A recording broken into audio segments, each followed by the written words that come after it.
Hi, boys and girls. Happy Tuesday. I want to let you know that we're going to continue with Lion, the Witch, and the Wardrobe this week and into Monday of next week because our last day of school, as you may or may not know, is the 16th of June. So if we continue only doing Lion, the Witch, and the Wardrobe once a week, we won't have it finished by the time school's over. So what I've decided to do, since you were working on it yesterday anyways, finishing up some things that you may have had to finish up just because of the whole video glitch that I had, I thought, well, why not continue with Lion, the Witch, and the Wardrobe all week this week? So I'm going to read you a chapter, another chapter today, and then I'll do that again tomorrow and Thursday and Friday, and then Monday as well. And on Monday will be the final chapter of the book. And I will have some questions for you from each chapter. And then I'd like to do a little bit of a writing project with you for the remainder of our book. And then I have a little project for you to do that I think you'll enjoy, and it'll be a lot of fun. So Monday, June 8th will be our last chapter, and then I'll give you some hints as to what I want you to do for a fun project for the end of our book, okay? So today I want to read the next chapter to you. That chapter is chapter 13, and it is called Deep Magic from the Dawn of Time. Oh, and before I do that, I want to go over some of the vocabulary that you're going to hear and see, or hear actually, not see, because you don't have a book in front of you, in this chapter. I also want to show you the lap book pages for chapter 13. They say chapter 13 right at the bottom, so you'll know that they go with chapter 13. There are 3 of them for chapter 13. Okay, so you can go ahead and do those after you've listened to chapter 13 and then answered some questions about chapter 13. So some of the vocabulary terms and words that you're going to hear in chapter 13 are words like ghouls, and those are evil beings that rob graves and feed on corpses. Ooh, this is a very Halloween-y kind of list. Boggles are evil, ugly creatures. Orgs, evil giants. Minotaurs, creatures that are half man, half bull. Hags are evil old women or witches. Scepters are ghosts. You might hear the word cheek, and it means disrespect or treasonry. And that's like somebody committing treason or a betrayal. Renounce means to give up. Craves audience means they wants to meet you. And safe conduct means a guarantee of being allowed to enter enemy territory without being attacked. So those are some of the vocabulary words and terms that you'll hear me read.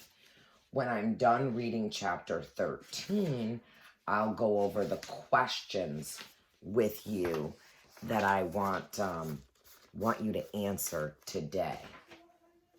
So here we go. Chapter 13, Deep Magic from the dawn of time. Now we must get back to Edmund. When he had been made to walk far further than he had ever known that anyone could walk, the witch at last halted in a dark valley all overshadowed with fir trees and yew trees. Edmund simply sank down and lay on his face, doing nothing at all, and not even caring what was going to happen next, provided they would let him lie still. He was too tired even to notice how hungry and thirsty he was.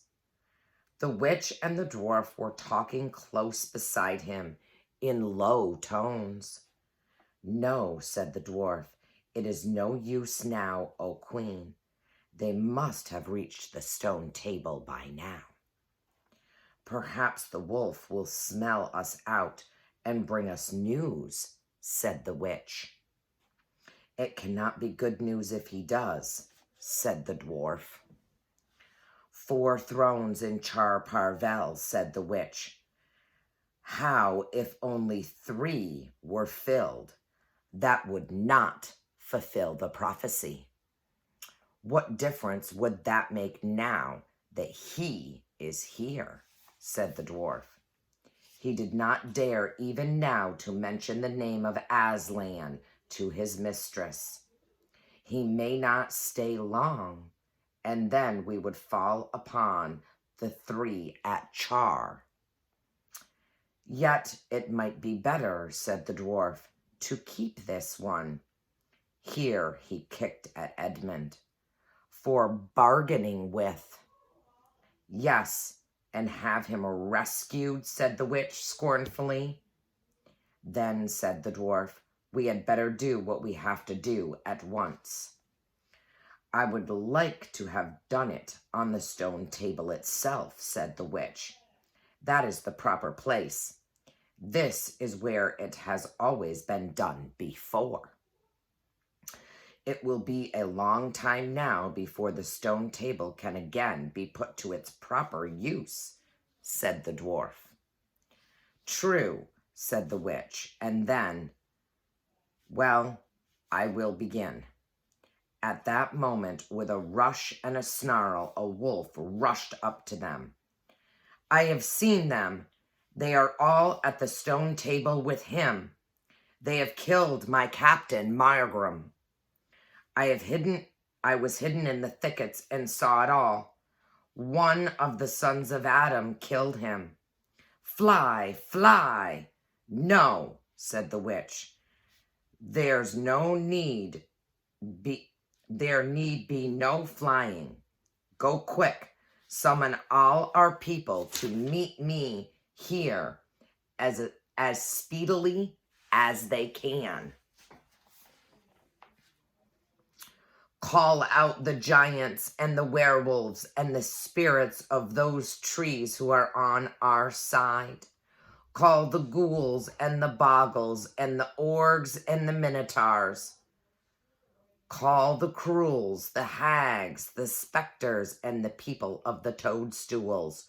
We will fight." "What? I have not still my wand.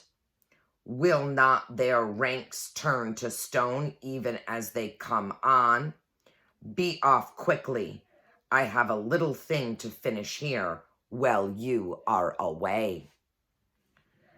The great brute bowed its head, turned, and galloped away. "Now," she said, "we have no table.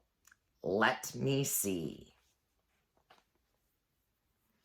We had better put it against the trunk of a tree." Edmund found himself being roughly forced to his feet. Then the dwarf set him with his back against a tree and bound him fast. He saw the witch take off her outer mantle. Her arms were bare underneath it and terribly white. Because they were so very white, he could see them, but he could not see much else. It was so dark in this valley under the dark trees. "Prepare the victim," said the witch, and the dwarf undid Edmund's collar and folded back his shirt at the neck. Then he took Edmund's hair and pulled his head back so that he had to raise his chin. After that, Edmund heard a strange noise. Whiz, whiz, whiz. For a moment, he couldn't think what it was. Then he realized it was the sound of a knife being sharpened. At that very moment, he heard loud shouts from every direction, and drumming of hooves and beating of wings, a screaming from the witch, confusion all around him, and then he found he was being untied. Strong arms were around him, and he heard big, kind voices saying things like, "Let him lie down. Give him some wine. Drink this. Steady now. You'll be all right in a minute." Then he heard the voices of people who were not talking to him, but to one another. And they were saying things like, "Who's got the witch? I thought you had her. I didn't see her after I knocked the knife out of her hand. I was after the dwarf. Do you mean to say she's escaped?" A chap can't mind everything at once. "What's that? Oh, sorry, it's only an old stump." But just at this point, Edmund went off in a dead faint. Presently, the centaurs and unicorns and deer and birds, they were, of course, the rescue party which Aslan had sent in the last chapter, all set off to go back to the stone table, carrying Edmund with them.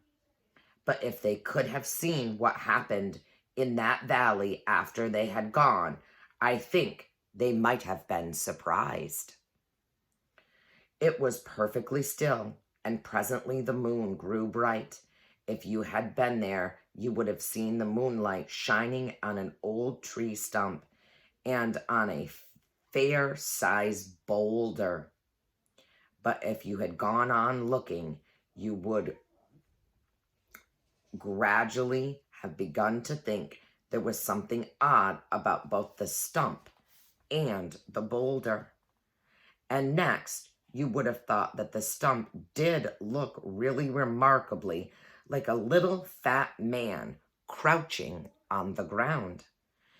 And if you had watched long enough, you would have seen the stump walk across to the boulder and the boulder sit up and begin talking to the stump. For in reality, the stump and the boulder were simply the witch and the dwarf.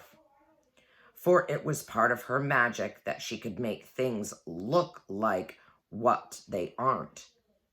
And she had the presence of mind to do so at the very moment when the knife was knocked out of her hand. She had kept hold of her wand, so it had been kept safe too. When the other children woke up the next morning, they had been sleeping on piles of cushions in the pavilion. The first thing they heard from Mrs. Beaver was that their brother had been rescued and brought into camp late last night and was at the moment with Aslan. As soon as they had breakfast, they all went out, and there they saw Aslan and Edmund walking together in the dewy grass, apart from the rest of the court. There is no need to tell you, and no one ever heard what Aslan was saying, but it was a conversation which Edmund never forgot. As the others drew nearer, Aslan turned to meet them, bringing Edmund with him. "Here is your brother," he said, "and there is no need to talk to him about what is past." Edmund shook hands with each of the others and said to each of them in turn, "I'm sorry."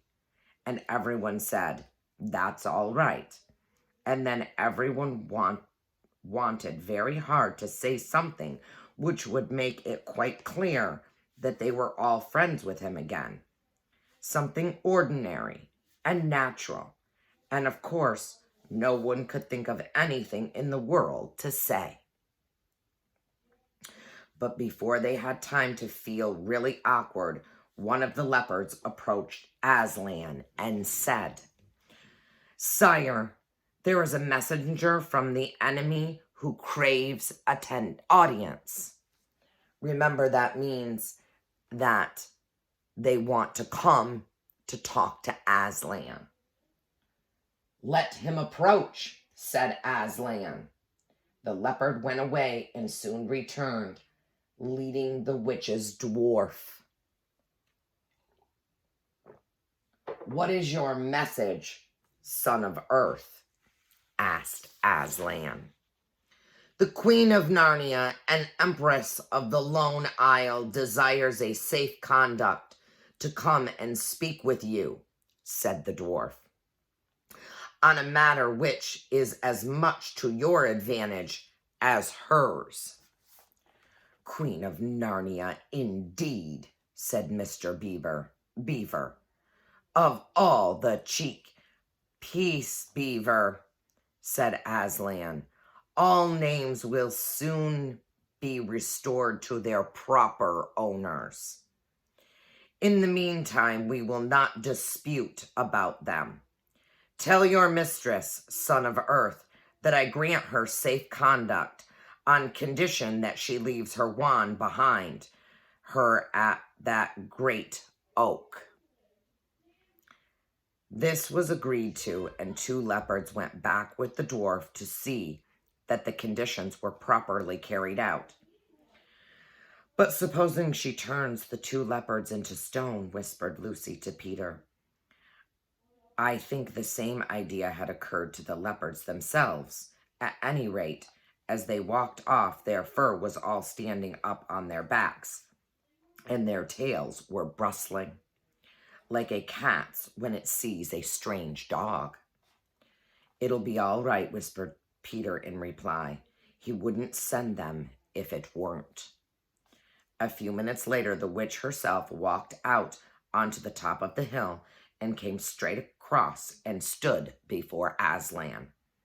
The 3 children, who had not seen her before, felt shudders running down their backs at the sight of her face, and there were low growls among all the animals present. Though it was bright sunshine, everyone felt suddenly cold.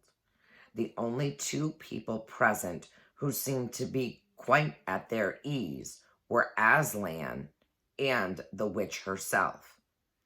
It was the oddest thing to see those 2 faces, the golden face and the dead white face, so close together. Not that the witch looked Aslan exactly in his eyes. Mrs. Beaver particularly noted this. "You have a traitor there, Aslan," said the witch. Of course, everyone present knew she meant Edmund. But Edmund had got past thinking about himself after all he'd been through, and after the talk he'd had that morning. He just went on looking at Aslan. It didn't seem to matter what the witch said. "Well," said Aslan, "his offense was not against you." "Have you forgotten the deep magic?" asked the witch. "Let us say I have forgotten it," answered Aslan gravely. "Tell us of this deep magic." "Tell you?" said the witch, her voice growling, suddenly shriller. "Tell you what is written on that very table of stone which stands beside us? Tell you what is written in letters deep as a spear is long on the firestones on the secret hill? Tell you what is engraved on the scepter of the emperor beyond the sea? You at least know the magic which the emperor put into Narnia, at the very beginning. You know that every traitor belongs to me as my lawful prey, and that for every tyranny I have a right to kill." "Oh," said Mr. Beaver, "so that's how you came to imagine yourself a queen, because you were the emperor's hangman, I see." "Peace, Beaver," said Aslan with a very low growl. "And so," continued the witch, "that human creature is mine. His life is forfeit to me. His blood is my property." "Come and take it then," said the bull with the man's head in a great bellowing voice. "Fool," said the witch with a savage smile that was almost a snarl. "Do you really think your master can rob me of my rights by mere force? He knows the deep magic better than that. He knows that unless I have blood, as the law says, all Narnia will be overturned and perish in fire and water." "It is very true," said Aslan.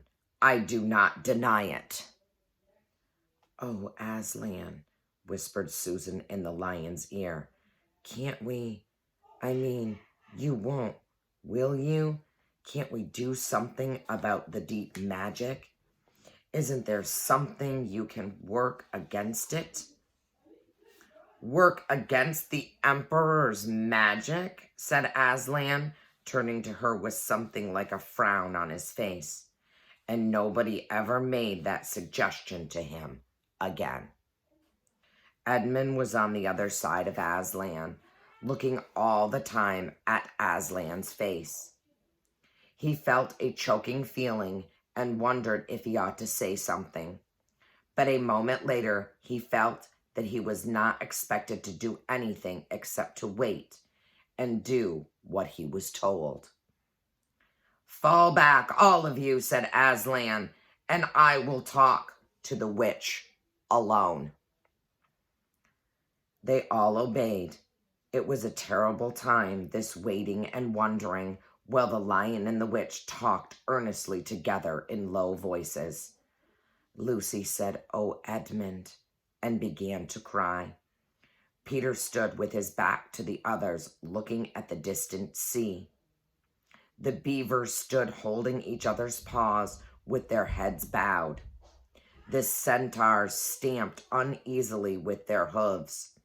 But everyone became perfectly still in the end, so that you noticed even small sounds like a bumblebee flying past, or the birds in the forest down below them, or the wind rustling the leaves. And still the talk between Aslan and the witch went on. At last they heard Aslan's voice. "You can all come back," he said. "I have settled the matter. She has renounced the claim on your brother's blood." Now remember, that means she has given it up. And all over the hill there was a noise as if everyone had been holding their breath and had now begun breathing again, and then the murmur of talk. The witch was just turning away with a look of fierce joy on her face when she stopped and said, "But how do I know this promise will be kept?" "Rah!" roared Aslan, half raising from his throne, and his great mouth opened wider and wider, and the roar grew louder and louder. And the witch, after staring for a moment with her lips wide apart, picked up her skirts and fairly ran for her life. That, ladies and gentlemen, is the end of chapter 13. So it looks like Aslan has made some sort of deal with the witch, so that the witch will no longer want to kill Edmund. So we have to wait till tomorrow to find out what the deal was. Because she said, how do I know the promise will be kept? And he's basically roaring at her like, when I make a promise, I keep it. And that's that. So they've come up with some sort of something different instead of her taking Edmund and taking his life. So I have some questions about chapter 13. I'm sure you're probably thinking, gosh, it's getting pretty good, right? It really is. So I have some questions for you. So these are the questions that I'd like you to answer today. Why does the witch want to kill Edmund? That's question number 1. Question number 2 is, what is the law about traitors according to the deep magic? So Aslan and the witch talked about that. And there's a law about traitors according to the deep magic. What is that law? So those are the 2 questions that I want you to answer. I want you to answer those in complete sentences, periods, capitals, proper grammar, all of that kind of stuff, as we normally would, right? So we're going to restate that question the best we can, those 2 questions, the best we can, and we are going to, you're going to give me your answer that way. And you can do it right in Google Docs again, because I just think it's pretty easy, right, to do it in Google Docs. I think that'll be easy for you. So the writing project that I want you to do this week also has to do with Lion, the Witch, and the Wardrobe. So I'm going to put it all in one video. Hopefully that won't be too confusing. So I'm just going to turn my camera right here to my T-chart. And now normally if we were in school, I would do a Venn diagram, you know, the 2 circles that overlap. But I think that the T-charts work better when we're doing our remote learning. So I have written LWW, which means Lion, Witch, Wardrobe, beavers. And then I wrote real beavers. Now, hopefully, you might remember reading some things in our Social Studies Weekly about beavers and fur trade and things like that. And I'm sure you know some things of your own about real beavers, right? So what I want you to do for today on your T-chart is I want you to give me a list, as many as you can think of, okay? Of how Lion, the Witch, and the Wardrobe beavers over here, and real beavers are different, okay? How are they different? For example, I know you're probably all right off the bat gonna get this one, okay?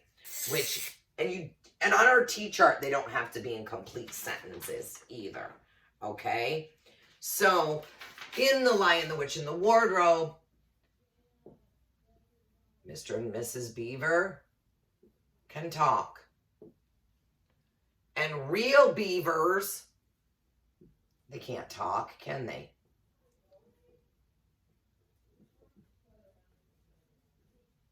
Okay, and you can put those on your T-chart too. But there's all kinds of other things that I want you to add to that T-chart as well. And then we can, I'll do a video to kind of talk about it a little bit more tomorrow.